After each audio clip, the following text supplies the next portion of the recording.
এই ক্লাসের মাধ্যমে আমরা জানব মাদ কাকে বলে এবং মাদের হরফ কয়টি, মাদের চিহ্ন বা হারকাত কয়টি। এবার আসুন আমরা দেখব 7 নম্বর ক্লাসের যে মাদ সে চ্যাপ্টারটা। মাদ হচ্ছে টান। যেমন ধরুন আমি যদি আমার হাতটা এইভাবে টানি, এই যে টানছি সেটা কি বলা হচ্ছে মাদ। আর মাদ শব্দটি হচ্ছে আরবি, তার বাংলা হচ্ছে টান, অর্থাৎ মাদ তার বাংলা টান। মাদের হরফ হচ্ছে 3টি, অর্থাৎ টানের হরফ হচ্ছে 3টি, সেটি হচ্ছে আলিফ, ওয়াও, ইয়া। এখন আলিফ, ওয়াও, ইয়া কখন আমরা বুঝবো যে এগুলো মাদ করতে হবে, অর্থাৎ টেনে পড়তে হবে? যখন আমরা আলিফের ডানে আ পাবো, ওয়াও সুকুনের ডানে উ পাবো, ইয়া সুকুনের ডানে ই পাবো, তখনই আমরা এক আলিফ টান দিয়ে পড়ব। যেমন ধরুন দেখুন এখানে অনুশীলন দেওয়া হচ্ছে, সেটা হচ্ছে আলিফের ডানে আ, ওয়াও সুকুনের ডানে উ, ইয়া সুকুনের ডানে ই।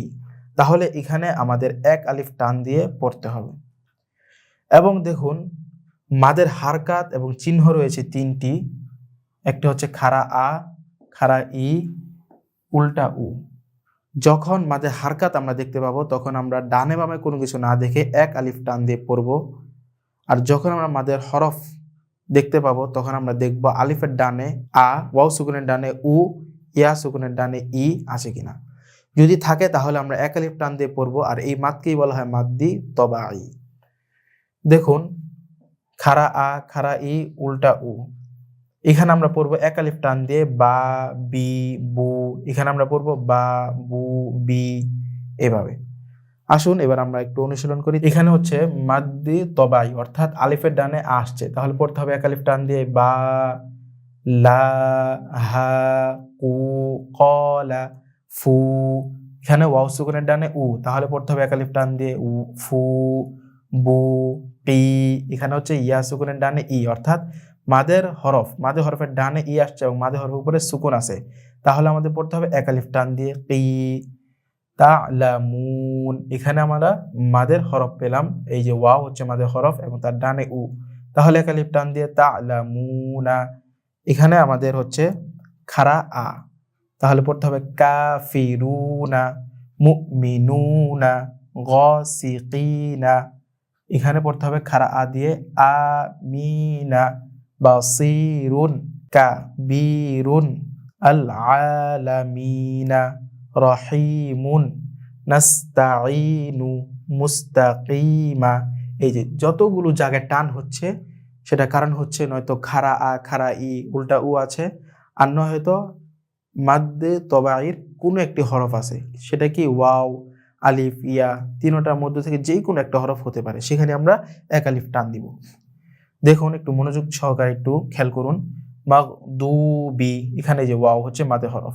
মুত্তাকিনা, এই যে ইয়ার ডানে ই আসছে, এই কারণে আমরা এখানে এক আলিফ টান দিব এবং ইয়াটা হচ্ছে কি মাদ্দি তবাইর হরফ।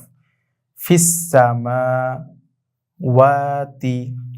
আল্লাযীনা তাবা ইস্তাহফাজু। এই যে ইস্তাহফাজু, এখানে ওয়াওটা হচ্ছে মাদে হরফ এবং তার ডানে হচ্ছে উ এবং ওয়ার উপরে সুকুন আসছে, এখানে আমরা এখানে এক আলিফ টান দিয়ে পড়ছি। এবার আসুন খ, মাদ্দি তবাই, অর্থাৎ আমরা প্রথম যে মাদটা নিয়ে আলোচনা করছিলাম সেই মাদের নাম হচ্ছে মাদ্দি তবাই। মাদ্দি তবাইর মাদের অক্ষরের ডানে হামজা অথবা হামজার সাথে খাড়া আ, খাড়া ই, উল্টা উ থাকলে এক আলিফ টান দিয়ে পড়তে হবে। এখানেও বলা হয়েছে মাদ্দি তবাই। এখন আমরা মাদ্দি তবাইর হরফ আমরা দেখব। এই যে এখানে আলিফটা হচ্ছে মাদ্দি তবাইর হরফ এবং মাদ্দি তবাইর হরফের উপরে একটা আ আসছে, তাহলে আমাদের এখন পড়তে হবে এখানে এক আলিফ টান দিয়ে আমানা। এখানে দেখুন ই, এই যে ইয়ার ডানে ই আসছে এবং ইয়ার উপরে সুকুন, তাহলে এখানে কি মাদ্দি তবাই ইমানা। এখানে আমাদের খাড়া আ দিয়ে পড়তে হবে আ ওয়া, এখানে পড়তে হবে খাড়া ই দিয়ে ই লা ফিহিম। তারপর এখানে দেখুন ওয়া, পরে এখানে খাড়া আ ওয়া আ তাই না। এখানে দেখুন বি আ ইয়া তি, তারপর হচ্ছে রব্বি হি। আমরা খাড়া আ দেখবো, সাথে সাথে আমরা এক আলিফ টান দিয়ে পড়বো। তারপর হচ্ছে আমিনা, তারপর হচ্ছে আল আনা, তারপর দেখুন ইলাফি হিম।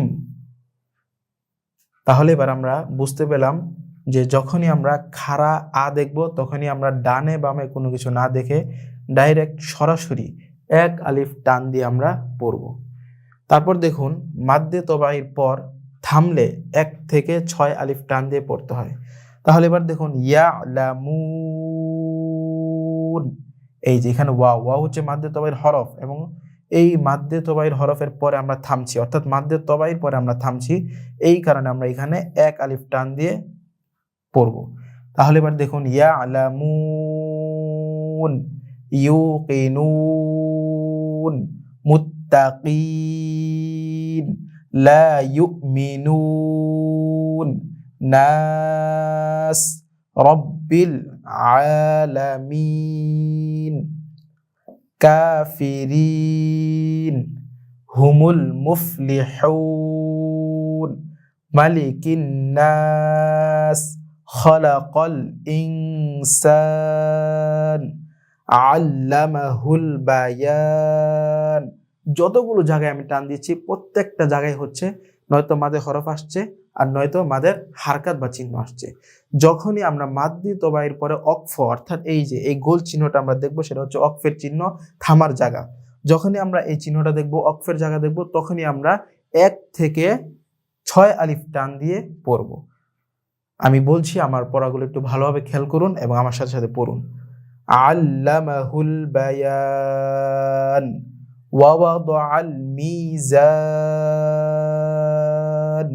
এভাবে টান দিয়ে দিয়ে পড়তে হবে, অর্থাৎ এখানে আমাদের 1 থেকে 6 আলিফ টান দিয়ে পড়তে হবে। তার কারণ হচ্ছে মাদ্দি তবাইর পরে আমরা অক্ফ অর্থাৎ থামার চিহ্ন পেয়েছি, এই কারণে আমরা 1 থেকে 6 আলিফ টান দিয়ে পড়ব।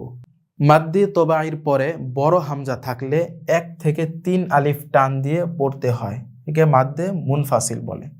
এবার দেখুন মাদ্দি তবাই অর্থাৎ ইয়া, দেখুন শুরুর মাঠটা যদি আপনার ভালোভাবে আয়ত্ত থাকে, শুরুর মাঠটা যদি আপনি ভালোভাবে বুঝতে পারেন, তাহলে আপনি সব মাদগুলো অনর্গল আপনি বুঝতে পারবেন, আপনার বোঝার জন্য আর কষ্ট করতে হবে না।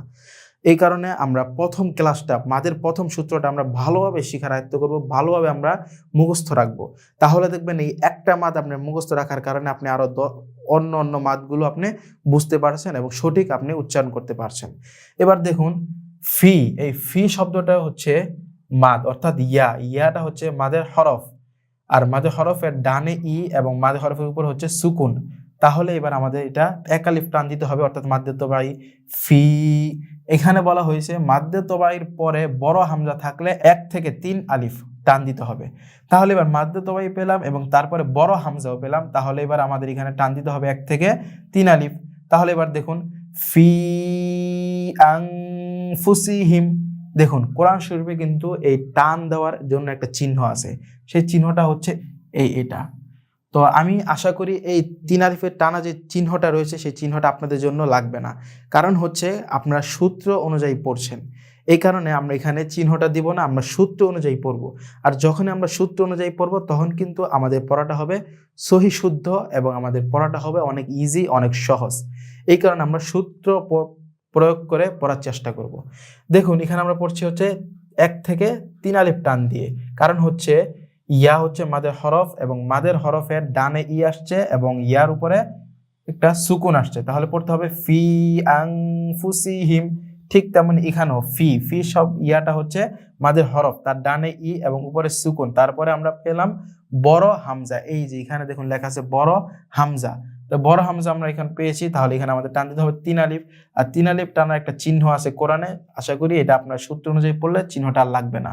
তাহলে এবার পড়তে হবে ফি আহসানি, এই যে এখানে দেখুন ইয়া আইয়ুহান নাসু, এই যে ইয়া, ইয়া হচ্ছে 1 আলিফ টান, তারপরে আমরা বড় হামজা পেলাম, তাহলে আমাদের টান দিতে হবে 1 আলিফ, ইয়া আইয়ুহান নাসু। তারপর দেখুন ওয়া ইযা উলকু, এই যে ইযা, ইযার এখানে আমরা কি পেয়েছি মাদে হরফ, তারপর আমরা এই যে বড় হামজা পেয়েছি, এই যে এটা হচ্ছে বড় হামজা, তাহলে এখানে আমাদের 3 আলিফ টান, ওয়া ইযা উলকু ইন হাযা ইল্লা, এই হাযা, হাযা এখানে আমরা 1 থেকে 3 আলিফ টান দিব, কারণ হচ্ছে তারপরে আমরা বড় হামজা পেয়েছি, অর্থাৎ মাদ্দে তবাইর পরে আমরা বড় হামজা পেয়েছি। তারপর দেখুন আউ ইউলকা ইলাইহি কামা আমানা, তারপর হচ্ছে ইল্লা ইবলিসা, এই যে ইল্লা, ইল্লা এই শব্দটা হচ্ছে মাদ্দি তবাই, অর্থাৎ আলিফের ডানে আ, তাহলে আমাদের পড়তে হবে 1 থেকে 3 আলিফ। তারপরে হচ্ছে কি বড় হামজা, এই যে এখানে লেখা আছে বড় হামজা, তাহলে আমাদের পড়তে হবে 1 থেকে 3 আলিফ টান দিয়ে ইল্লা ইবলিসা। আচ্ছা, তারপর দেখুন খালিদিনা ফিহা আবাদা, এই যে হা, এই হাতে আমরা 1 থেকে 3 আলিফ টান দিয়ে পড়বো, কারণ এখানে হচ্ছে মাদ্দি তবাই, অর্থাৎ আলিফের ডানে এখানে আমরা আ পেয়েছি, এই কারণে আমরা এখানে 1 থেকে 3 আলিফ টান দিয়ে পড়বো ফিহা আবাদা। তারপর দেখুন ফালাউলা উলকিয়া ফালাম্মা আসাফুনা আলা আবসারিহিম, এখানে সবগুলো আমাদের 3 আলিফ টান দিয়ে পড়তে হবে। লা ইলাহা ইল্লা হুয়া।